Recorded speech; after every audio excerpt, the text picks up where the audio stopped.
Hello everybody and welcome to my channel. Today we're going to be working on a 1991 Nissan 300ZX. We're going to be replacing the motor in the car. The car has some bottom end knocking.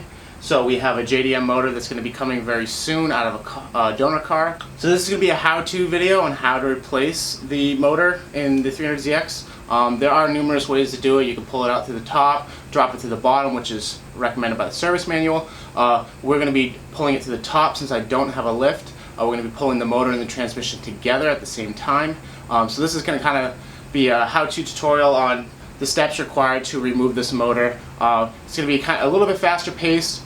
This is definitely not something for a beginner. However, if you take your time, make sure you label everything, take photos, and do it correctly, you should have no problem doing this job whatsoever. So we'll start from the back. As far as things we need to remove, we need to disconnect the drive shaft from the rear differential and remove the drive shaft. We're going to have to undo the transmission mounts in the back. We're also going to have to undo the transmission harness, like the electrical that runs to it, as well as the starter, disconnect the slave. Moving farther up, we're going to have to disconnect the entire wire harness from the motor. We are also going to have to disconnect the exhaust system. As far as the front goes, I'm going to remove the front bumper just to prevent from any scratching or anything like that. It also makes it easier to get the engine hoist underneath, so we're going to move that as well. Nose panel, radiator, all the belts, the fan off the front, power steering, and a few other bits and pieces in there as well. So if you haven't pulled the motor before, pay attention, take some notes, and hopefully we can get you through this process. And without further ado, let's start this how-to video. Alright everyone, so one of the first things I did is I took this car to the Nissan dealership. You can take it really anywhere that has a AC service machine, but I had the fluids in the AC system removed just so it doesn't get on the floor. And I guess technically you can just unhook the lines and let it go everywhere. However, I don't encourage you doing that just because it's just really messy and it's not good for the environment and all the other stuff. So once you've drained that, we're also going to disconnect the battery before we start anything. So we'll start with the battery, then we'll start making our way to the rest of the engine. Now, being a mechanic for a couple of years now at Nissan, I don't do it anymore, but I've acquired quite a lot of tools over that time when I was working there. Luckily with these older cars, especially this one, you don't need a whole lot of crazy specialty tools that you would see on the German cars or anything like that. You might see me working with, I might have an electric gun or, these kind of crazy looking ratchets right here. You don't need any of this stuff. It definitely makes the job a heck of a lot easier. And I'm all about making things easy and quick. So don't feel discouraged if you don't have these fancier tools. You don't necessarily need them. You are going to need the basic tools. I would recommend definitely having a full set of 1/4 inch, 3/8 inch, and 1/2 inch ratchets, as well as various ratchet sizes, and definitely having like some swivel head sockets to make it easier, deep sockets, shallow sockets. You're also going to need some hex bits as well, and various pliers. So definitely some needle nose, some angled needle nose, and any other tools that I come across along the way, I'll definitely make sure that I highlight them. And your basic wrench set. And because this is a Japanese car, you're not going to run it into any standard bolts. So they're all going to be metric. So you don't have to worry about having any standard bolts by any means. Alright, so now that we have the battery disconnected, I'm going to go ahead and remove the nose panel as well as the front bumper. Alright, so we got the bumper removed off the car. As far as hardware goes, it's going to depend on your car. This one was fairly stock, and a lot of the hardware was still there, this being a California car. A lot of the bolts didn't break off or anything like that, which was awesome. But as far as hardware goes, you're going to have 2 right here next to the headlight when you pull off the nose panel, and then you're going to have 4 connecting it to the side fenders on each side, and then you're also going to have some that run down the mud flaps on either side, as well as the skid plate on the bottom. So we went ahead and removed the nose panel, the front bumper, and the splash guard or the skid plate, whatever you want to call it. Remove that off the bottom as well. We're going to be removing the hood as well pretty soon. I'm waiting for the owner, Kenny, to get here to help me with that. Next, what I'm going to end up doing, I think, is going to be draining the radiator.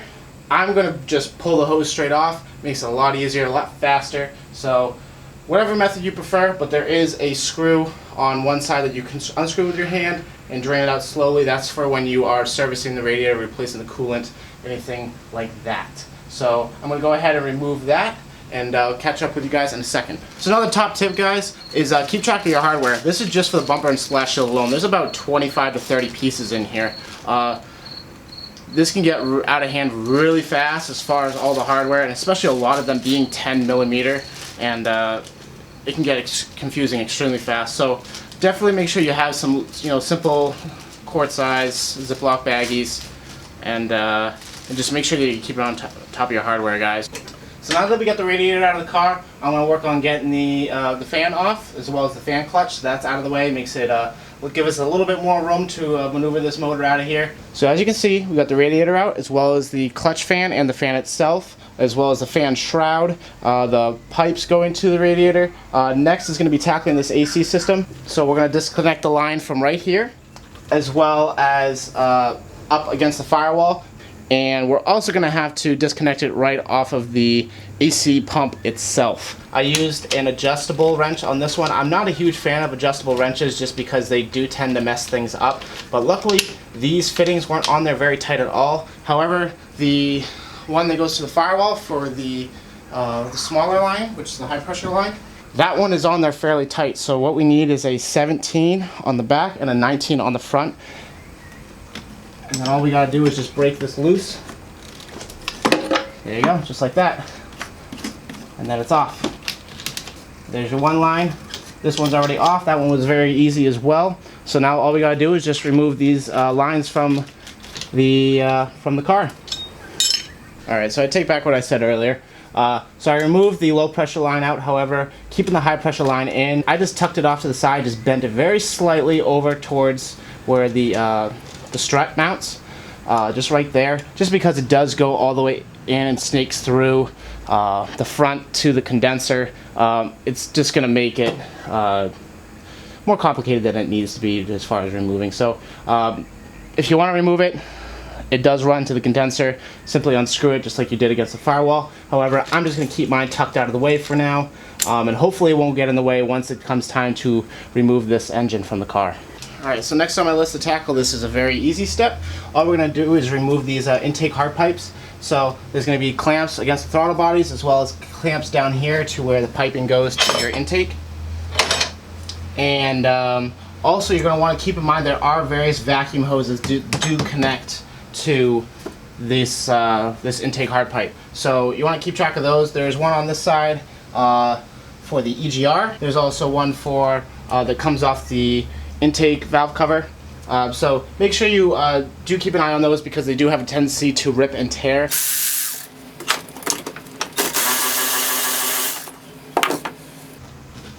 Alright, move that hose right there, the little tiny hose. And then there's going to be a clamp here. So this is where your needle nose are going to come into play. So I already moved the clamp.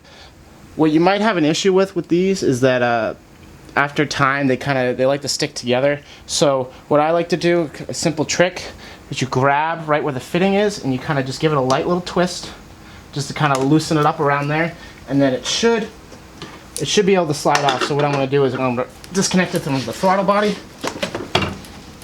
like so, and as I pull off of there, it's going to disconnect from this hose like so. And then all that's left is just to give it a little bit of a twist to loosen it up from the pipe that runs to the intake, and out it comes, just like that. So as you can see here, here's where your small hose is, and this is where the larger one was that was kind of giving me a little bit of trouble. Alright, so on the driver's side we have two larger hoses. So one is going to go to that intake valve cover. This is for the PCV system. And then you got this lower one, which is even bigger. That one runs all the way up to your idle air control valve. So we're going to use the same method as before. Move that clamp.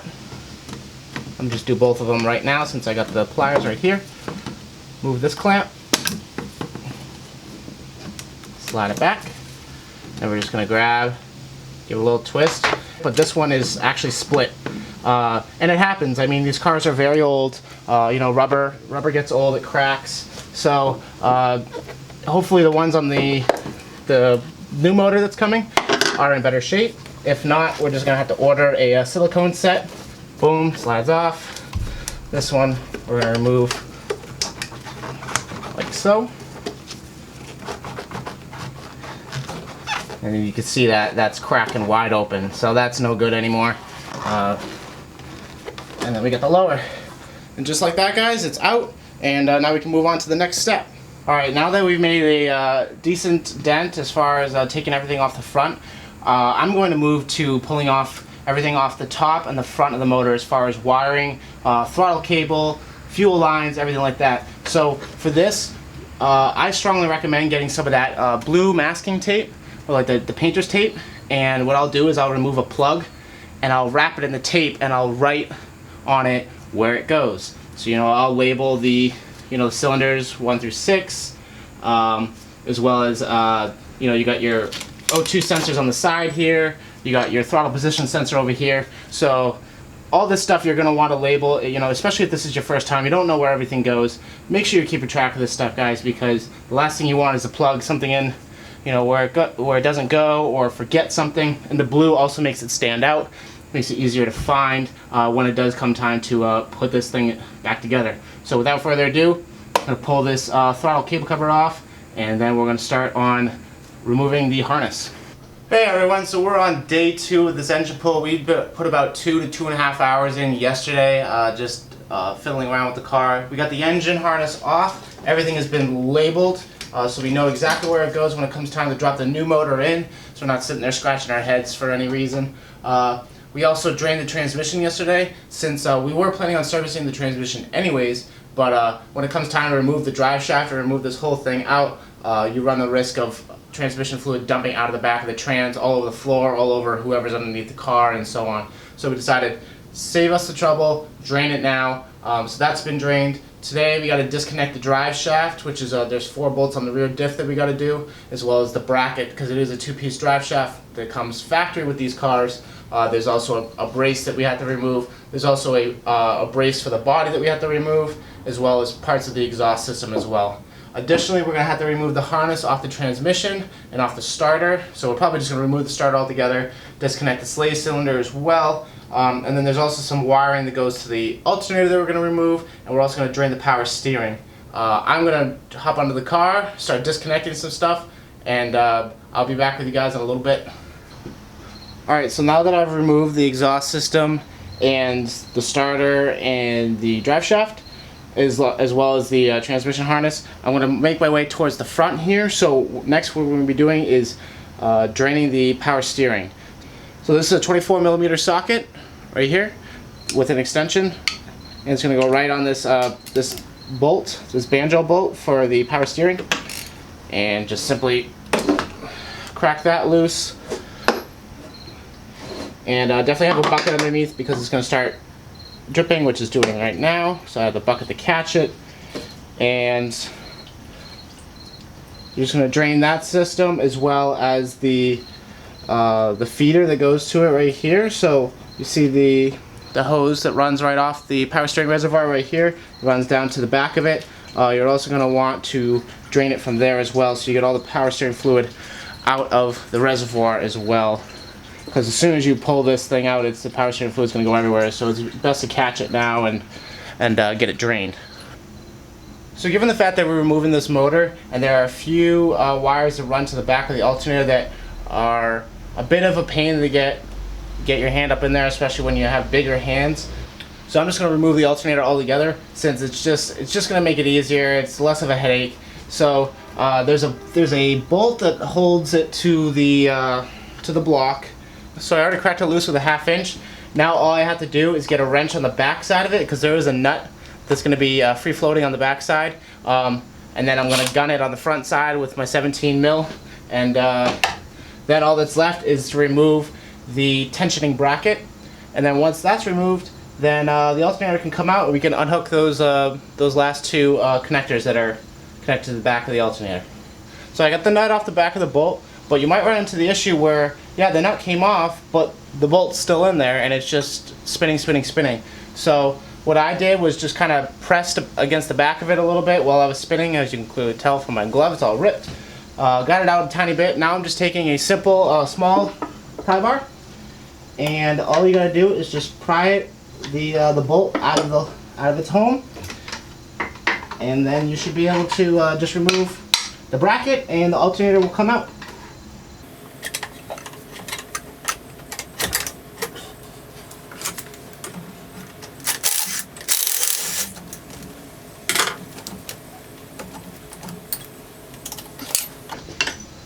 Just like that. There's your extremely long alternator bolt. Alright, so now I got the adjuster bracket bolt out as well. This is another long one, but luckily there is no nut on the back, so this one comes out fairly easy. It's only a 12 mil. And now that all that's off and I got the belt off as well, all that's left is just to give it a little bit of encouragement.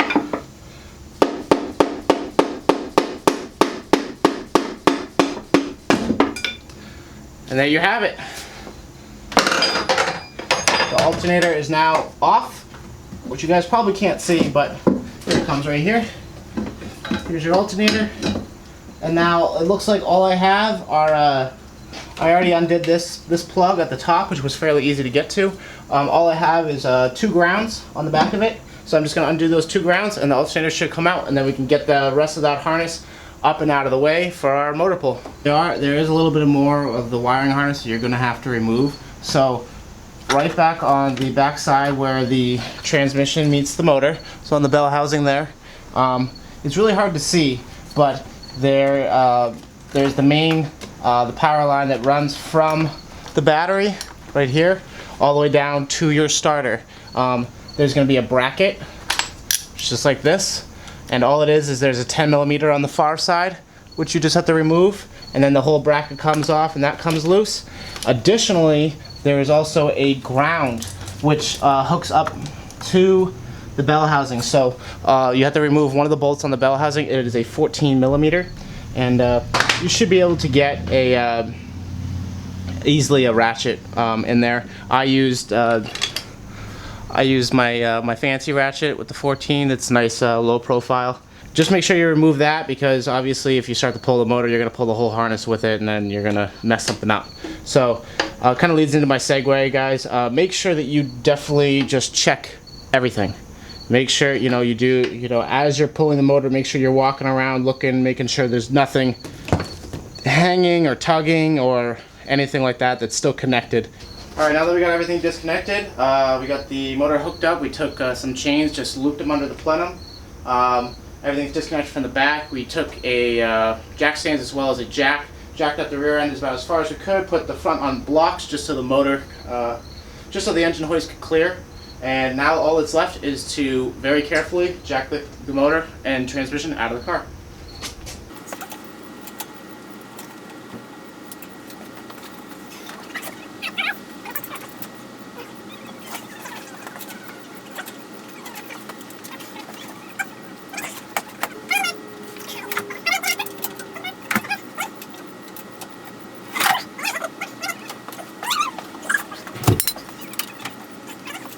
So I'm using the pry bar just to make sure that we don't put the crank pulley right through the AC condenser.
remove it. We're gonna... Alright, so the motor and transmission have cleared the car. Now all we're going to do is just push the shell out of the way.